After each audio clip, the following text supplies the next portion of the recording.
मनुष्य मात्र कर्म किए बगैर पल भर भी नहीं रह सकता। हर मनुष्य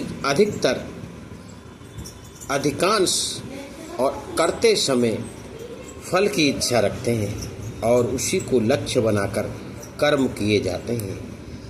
यह कर्म का एक शाश्वत रूप है। विकर्म की व्याख्या अपन करते हैं तो विकर्म का व्याख्या भी अति कठिन है। इसको जानना इसलिए ज़रूरी है। मतलब वो कर्म जो नहीं करने चाहिए, जो वर्जित कर्म है, मनुष्य को नहीं करना चाहिए। इसमें एक सावधानी बरतने की चीज़ ये है कि वो कर्म करते वक्त किसी भी प्रकार की हिंसा होती हो तो उससे अवश्य ही कहीं न कहीं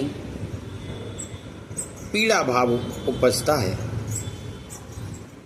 किसी भी प्रकार का पेड़ों का के साथ, मनुष्यों के साथ, जीवों के साथ कहीं भी हम हिंसा को आगे न बढ़ाएं। बलात् किसी के साथ किए गए कर्म, मद्यपान,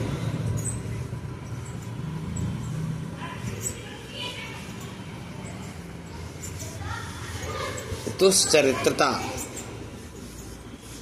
ये बहुत सारे काम इसमें आते हैं जो हिंसा के प्रतीक हैं।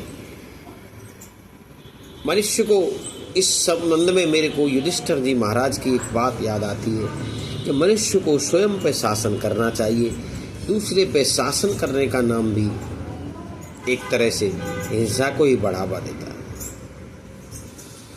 तीसरी चीज अकर्म की बात यहाँ पे आई है। देखने में अकर्म का शब्द ऐसा लगता है जैसे कई लोग काम करना ही बंद करके छोड़ देते हैं, लेकिन काम किए बगैर मनुष्य एक पल भी जिंदा नहीं रह सकता। हम सांस लेते हैं, हम चलते हैं, बैठते हैं, उठते हैं, नित्यादि कर्म करते हैं। उस सब में ही कर्म के तो करना ही है, घटता ही है।